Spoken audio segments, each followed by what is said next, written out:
Just waiting for a few of you to come on. I don't know if it's recording or not. Hi, I am Carmen. If you've never been on this broadcast before, I am a psychologist and health coach, and I come to you guys every day of the week, just about. Today, we're talking about how you can have more. This talk is inspired by Jen Groover. Hey, Lucas, thank you for watching. So we're going to talk about how you can have more. I'm trying to make this work better. There we go. So my fingers won't get in the way. Hi, Pounds Down Lab. What's up? What's up? Tell me where you're watching from. I like to know where my audience is coming from. I'll try to keep track of the comments, but if I don't, please know that I will follow up with you back channel. So a lot of times people are wondering why they're not getting more of what they want.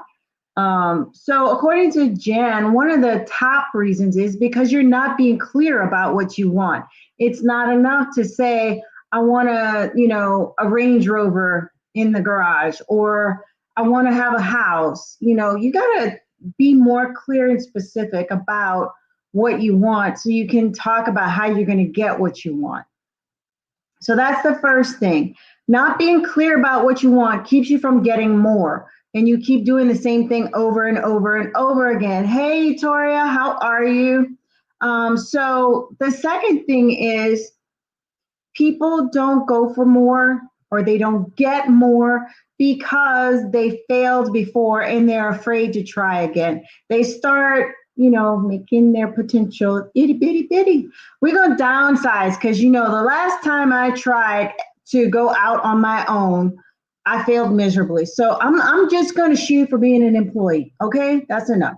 Or the last time I tried to start my own business, it closed in a month, or I didn't get any customers. So I'm not going to try any more entrepreneurial stuff. You feel me, Miss Tressie? So you start to diminish or minimize your potential. But what you need to do, hey, Betty, hi, investor, thank you for watching. What you need to do instead is to start getting past that block. You need to start looking at what you can still do. You don't know what you can do until you try again. There may have been reasons why it didn't work last time. So what? Let's learn the lesson. I can't remember if it's Dale Carnegie. I want to say it was him. It could have been Jim Rohn. But basically, you have to fail faster. Look at the failure as a gift. Learn the lesson from it. Do better. And then you'll be more successful the next time you try it. So, each time you try to do a little bit more, a little bit better, learn from your past failures, learn from your past mistakes. Don't get stuck there. People don't know what they don't know. And, there are some things. This is my third company, online company. What I didn't know, the first few times, and I'm talking like 2013 and on, maybe. I think that was the first one. I didn't know how to do social media. I didn't know how to prospect. I didn't know those things. I didn't know how to entertain an audience. I'm learning. I can't stay at, I don't know and it didn't work. That's not going to get me the more that I want. That makes it hard for me to change what I'm doing if I don't keep trying and learning from my past failures. So Jen says the next thing you need to do once you get clear on what you want is to begin to envision it. So you can't optimize who you are by using just one dimension of who you are. We want to utilize all facets of ourselves, to make it work, to make it better. You want to get clear about how all aspects of you relate to what you're doing to attract the people that are for you and your opportunity or your product. You want to attract your people. There are more than enough people out there with 6 billion plus on the world's globe today that are just there for you, for your opportunities. I hear what you're saying, Miss Trusty. I hear you. Hey, the CD Church, thank you for hopping on. So get clear about what you want, envision it, see it clearly, make it multidimensional using your personality, gifts, and talents. Make it, as real to you as I am right now on this camera, in all 5 of your senses, what you can see, hear, smell, all of that. Make it as real as possible. That's my favorite trick of the brain. The brain doesn't know if it's happening right now or if it happened way back then. The problem is most of the time we are rehearsing bad things that happened in the past, and that is making us feel bad, sad, scared, all those things. And it's not happening right now. But the trick of it is to rehearse the good stuff or the good potential stuff, the blessings that you're going to be thankful for in the future. If you are rehearsing how you're going to feel, what it's going to be like, what you're going to be wearing, who's going to be with you, it's going to be 100% real. And the brain's going to say, oh, we got to get that. I like that. I want more. See how I did that? I want more of that. So when you control your mind, you control your life. The brain is very, very powerful. It's a wonderful thing if you can harness that power. Yes, I understand. A lot of fear happens, and that is normal. I had a lot of fear in taking a step to step up in, where I lived. I had a lot of fear in deciding to next level my online business. Is this the time to do it? Should I be investing this much in myself? And then I thought about it. I have some history on my immediate mentors of people who took that chance and that opportunity and ran with it, and they're in a much better position now. I have people who you don't have to really sell. This is about sharing experiences. This is about talking to people. I had a block on talking to people, believe it or not. I had that block. I didn't want to get rejected, but the more times you're up at bat, the more times you have to improve your batting average and to get better at your pitch. You can go back to a couple of days ago when we were talking about how to pitch so that it makes sense and that it engages the people you're pitching to. But that's another talk. Hi, Minor. Thank you for watching.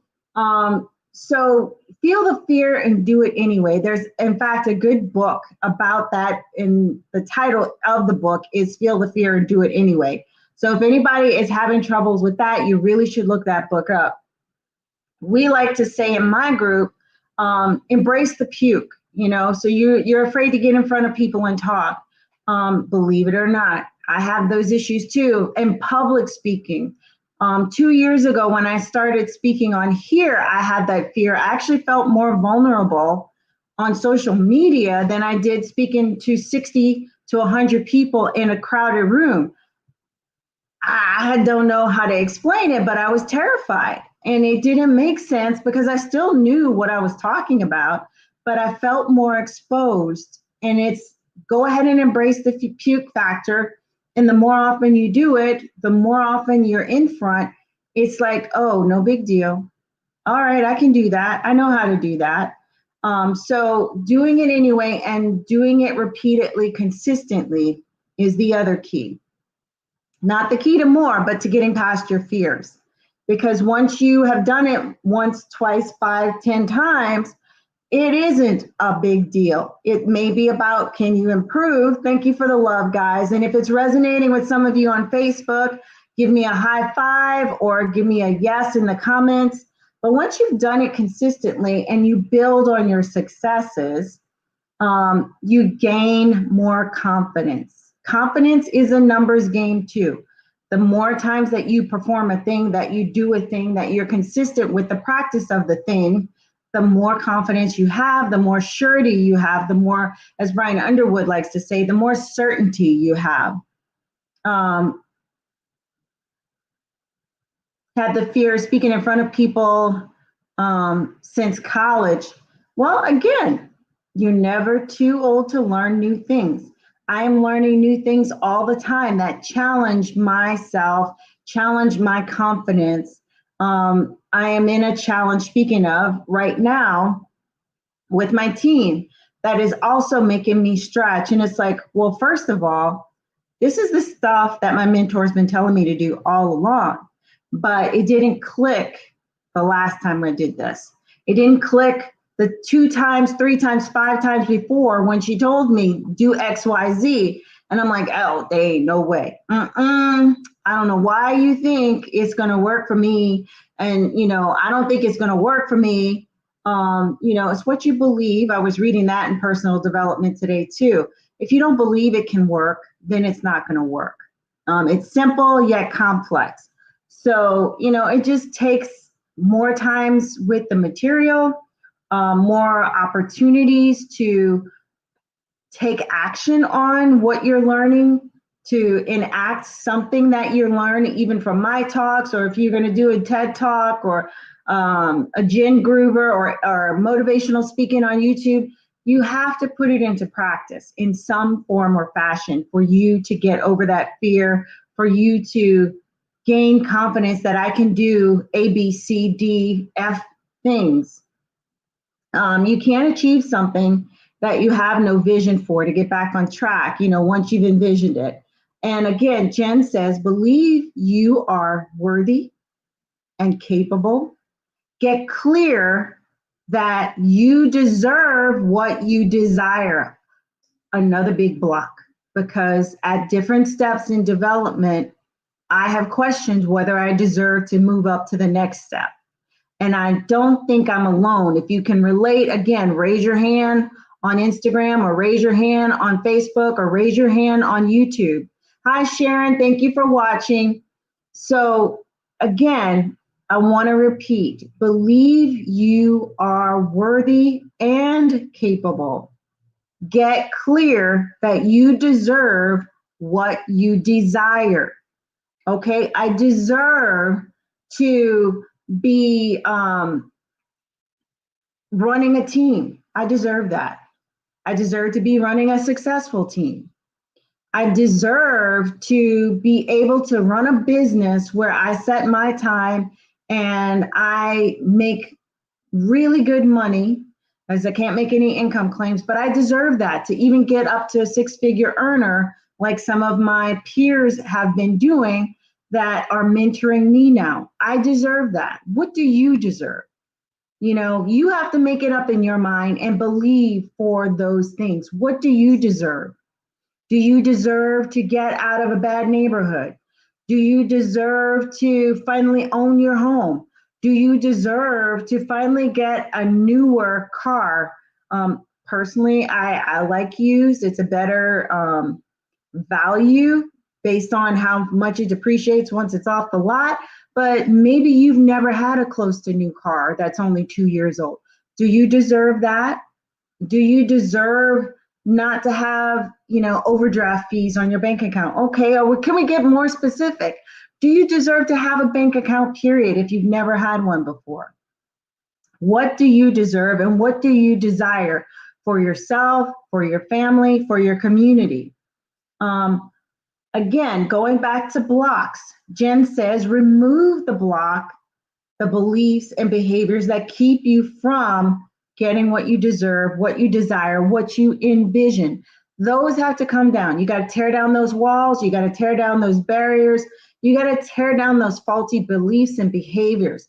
That is part of what this current challenge is about. We're building success behaviors and tearing down behaviors that make it difficult for us to succeed and next level our business, our life. We have to remove those blocks. And I'm not saying that it's easy. I'm not saying that the growth does not take a lot of energy and effort. I'm not saying that at all. If that were the case, I would have been where I need to be like last year. But I'm where I'm supposed to be right now. That's the difference. So remove the blocks, beliefs, and behaviors that keep you from getting your vision into reality. And then you need to intentionally take action, and create the life you desire. So again, growth can be uncomfortable. It requires you to fail some, and the faster you fail, the faster you actually succeed. No joke. But go ahead and embrace the puke, embrace the growth factor. You have to do it. There's something in the air right now where a lot of growth and change is happening. Are you ready to get on the train and do the growing and do the moving and leveling up? Are you ready? Because the atmosphere is ripe right now for change, for big things to happen. Don't get left behind, whether that's starting a new business, whether it's starting an online business with me or with another company. Don't get left behind. Embrace the growth. I have never been in a company that has done this much education, this much training, this much, building in success factors and teaching you through proven systems how to do the thing. I never would have gotten to this level with social media if that were not the case. And I grow daily, every day, but I have to surrender to the process. Even if it makes me terribly uncomfortable, even if it makes me want to puke, even if I have to take a serious look at myself and examine myself, my blocks, my beliefs, my intention, and where I want to go. So if you got some value from this, drop some hearts in the comments. If you know somebody else who needs to hear this message, who is in the midst of change and is in the midst of growing and leveling up, please share this with them. And if you do share it out, please drop me a message or put something in the comments to say that you shared it out. I would love to say thank you for passing the message along. If you want more information about the business that I'm involved in, drop biz in the comments below. I will get you that information. We do have an information meeting on Wednesday night at 9:30 Eastern Standard Time. If you want to get in on that, drop me biz info and I will get that link to you on Wednesday and talk to you a little bit more about what I do. Thank you for the love, Miss Tressie. I appreciate you. So now I got to go back and do the rest of the work to finish my challenge. I appreciate all of you who hopped on, who gave me some love on YouTube, on Facebook, on Instagram. Remember to hit follow on all of those media. On Facebook, you press my face and the 3 dots in the upper right-hand corner and tell Facebook you want to see me first in your news feed. On YouTube, don't forget to tell YouTube that you want to subscribe, and don't forget to like me. We're trying to build up our subscriber numbers on YouTube, and it's Carmen, Karmon, Sears on YouTube. On Instagram, it's Dr. Carmen, Dr. Carmen. You know the drill. Just like it, heart it, and follow me. I appreciate all of you. Thank you for the love. Thank you, Sharon, and I will see you guys tomorrow.